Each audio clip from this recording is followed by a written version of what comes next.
Thank you. Well, Yusra, we could not be prouder of you, not just for the great introduction, but more importantly, for your courage and your resilience and the great example that you're setting for children everywhere, including your 8-year-old sister, who I know must look up to you.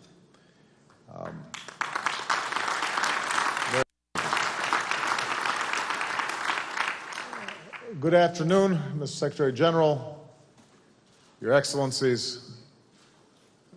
We are here because right now, in crowded camps and cities around the world, there are families from Darfur and Chad, Palestinians in Lebanon, Afghans in Pakistan, Colombians in Ecuador, who've endured years, in some cases decades, as refugees, surviving on rations and aid, and who dream of someday somehow having a home of their own. We're here because right now there are young girls like Yusra, like my daughters, who are just as precious and just as gifted, like the 16-year-old refugee from Myanmar that I met in Malaysia, who've suffered unspeakable abuse at the hands of traffickers, modern-day slavery, girls who pray at night that someone might rescue them from their torment.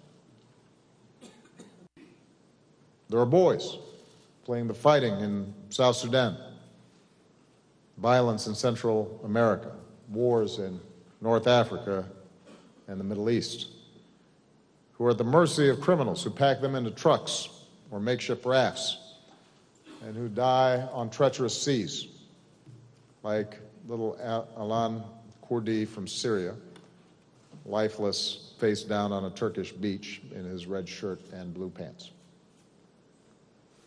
And we are here because right now there are mothers separated from their children, like the woman in a camp in Greece who held on to her family photographs, heard her children cry on the phone, and who said, "My breath is my children.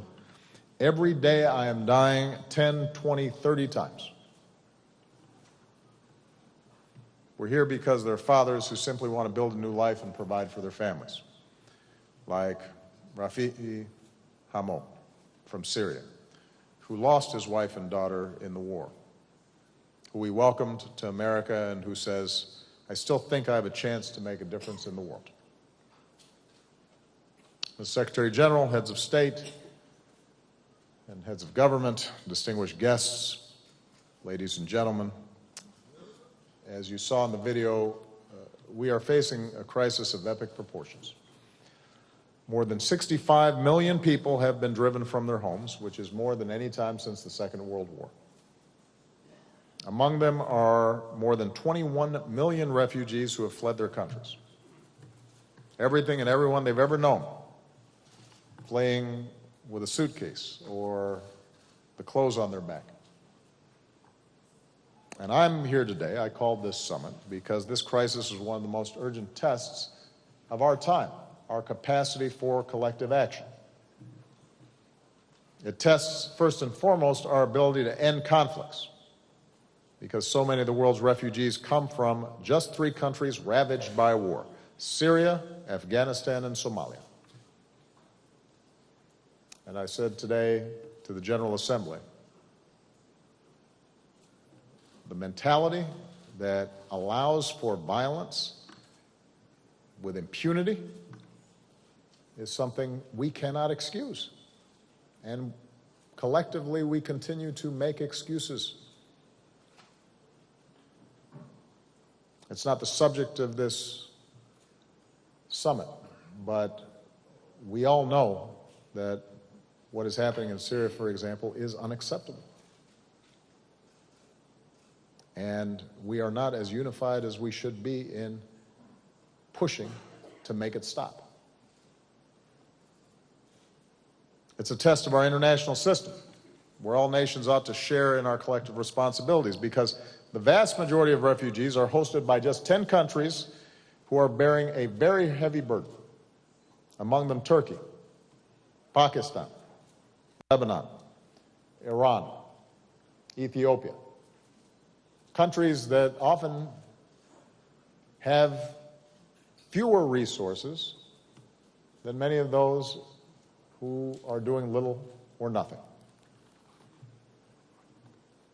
There's a crisis of our shared security, not because refugees are a threat. Refugees, most of whom are women and children, are often fleeing war and terrorism. They are victims. They're families who want to be safe and to work, be good citizens, and contribute to their country.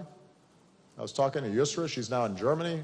She's already speaks some English. Now she's trying to learn German, who are interested in assimilating and contributing to the society in which they find themselves. In recent years in the United States, we've worked to put in intensive screening and security checks so that we can welcome refugees and ensure our security. In fact, refugees are subject to more vigorous screening than the average tourist. And we've seen in America hard-working, patriotic refugees serve in our military and start new businesses and help revitalize communities. I believe refugees can make us stronger. So the challenge to our security is because when desperate refugees pay cold-hearted traffickers for passage, it funds the same criminals who are smuggling arms and drugs and children. When nations with their own internal difficulties find themselves hosting massive refugee populations for years on end, it can risk more instability. It oftentimes surfaces tensions in our society when we have disorderly and disproportionate migration into some countries that skews our politics and is subject to demagoguery. And if we were to turn refugees away simply because of their background or religion, or, for example, because they are Muslim, then we would be reinforcing terrorist propaganda that nations like my own are somehow opposed to Islam, which is an ugly lie that must be rejected in all of our countries by upholding the values of pluralism and diversity. And finally, this crisis is a test of our common humanity. Whether we give in to suspicion and fear and build walls, or whether we see ourselves in another. Those girls being trafficked and tortured, they could be our daughters. That little boy on the beach could be our son or our grandson. And we cannot avert our eyes or turn our backs. To slam the door in the face of these families would betray our deepest values.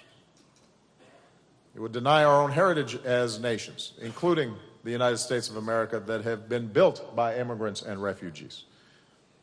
And it would be to ignore a teaching at the heart of so many faiths, that we do unto others as we would have them do unto us, that we would welcome the stranger in our midst.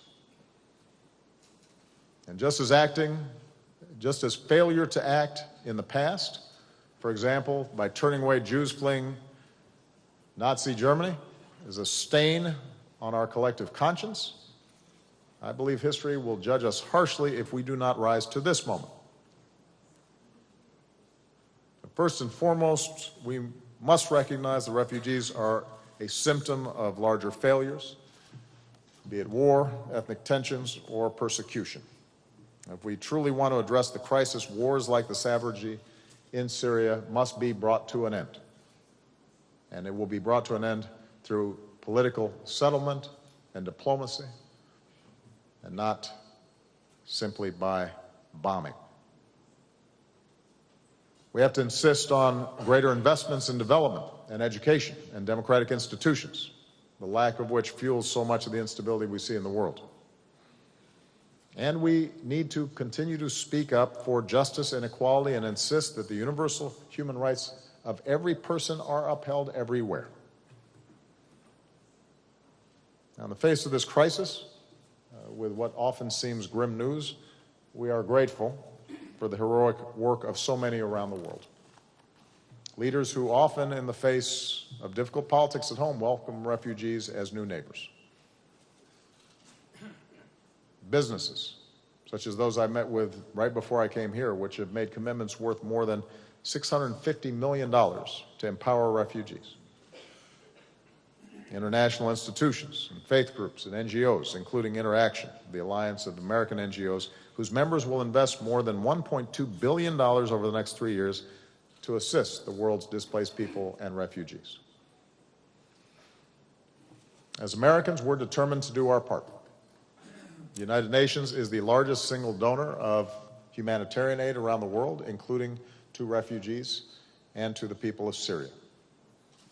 We resettle more refugees than any other nation. As president, I've increased the number of refugees we are resettling to 85,000 this year, which includes 10,000 Syrian refugees, a goal we've exceeded even as we've upheld our rigorous screening. And I called for this summit because we all have to do more. I want to thank our co-hosts, Secretary General Bond and Jordan. Obviously, Jordan is carrying an enormous burden as a consequence of the conflict, and we are grateful for His Majesty and the work that they've done. Mexico, which is absorbing a great number of refugees from Central America. Sweden, which has made enormous humanitarian contributions in addition to taking on refugees. Germany and Canada, two countries that have gone above and beyond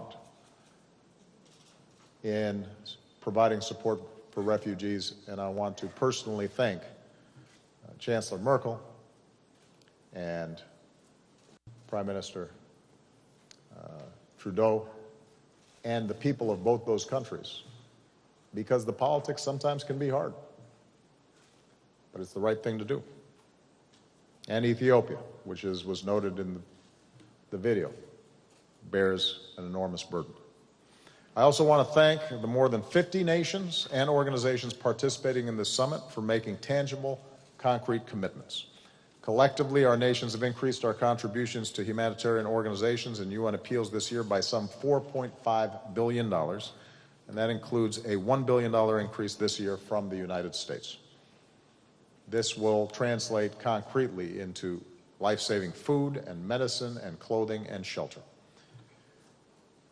But since we can't just keep on doing the same thing the same way, allowing refugees to languish in camps disconnected from society, we've also been working with the World Bank to create new financing facilities to assist countries hosting refugees, build schools and economic opportunities.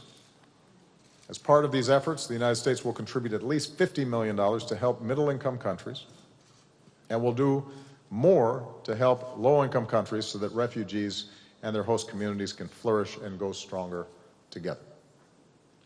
The refugees in places like Ecuador or Kenya don't always get as much attention as some of the recent migrations, but they need help too, and that's part of our goal here. Collectively, our nations are roughly doubling the number of refugees that we admit to our countries to more than 360,000 this year. Again, I want to especially commend Germany, Canada, Austria, the Netherlands, and Australia for their continued leadership, as well as countries like Argentina and Portugal for their new commitments.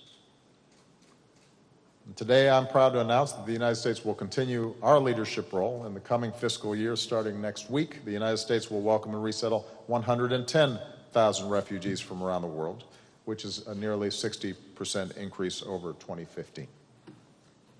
We intend to do it right, and we will do it safely. Collectively, the major commitments by Turkey, Thailand, Chad, and Jordan will help more than 1 million children who are refugees get an education, will help 1 million refugees get training, new skills, or find a job. And in all of this work, we cannot forget those who are often the most vulnerable to abuse, young girls and women. So a key part of our efforts must be a renewed commitment to stopping sexual violence and forced marriage. And we need to do more to truly empower women and girls, because every girl deserves the chance to grow and be safe, and every woman should have her human rights and dignity upheld. So, I'm heartened by the commitments that have been made here today. They will help save lives. But we're going to have to be honest, it's still not enough. Not sufficient for a crisis of this magnitude. And that's why I believe this summit must be the beginning of a new global woman movement where everybody does more.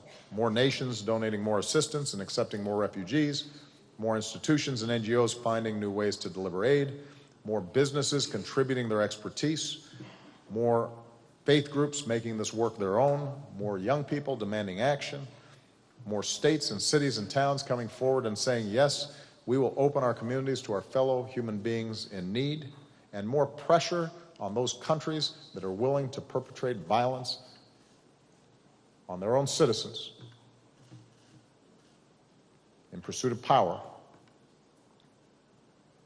that carries such a heavy human toll.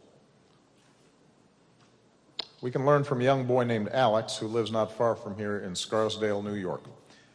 Last month, like all of us, Alex saw that heartbreaking image, 5-year-old Umran Daknish in Aleppo, Syria, sitting in that ambulance, silent and in shock, trying to wipe the blood from his hands. And here in New York, Alex, who was just 6 years old, sat down and wrote me a letter.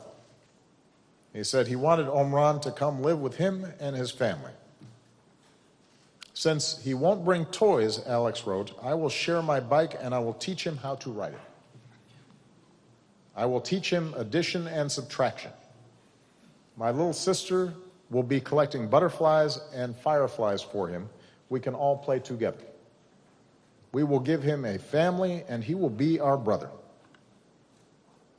Those are the words of a 6-year-old boy. He teaches us a lot.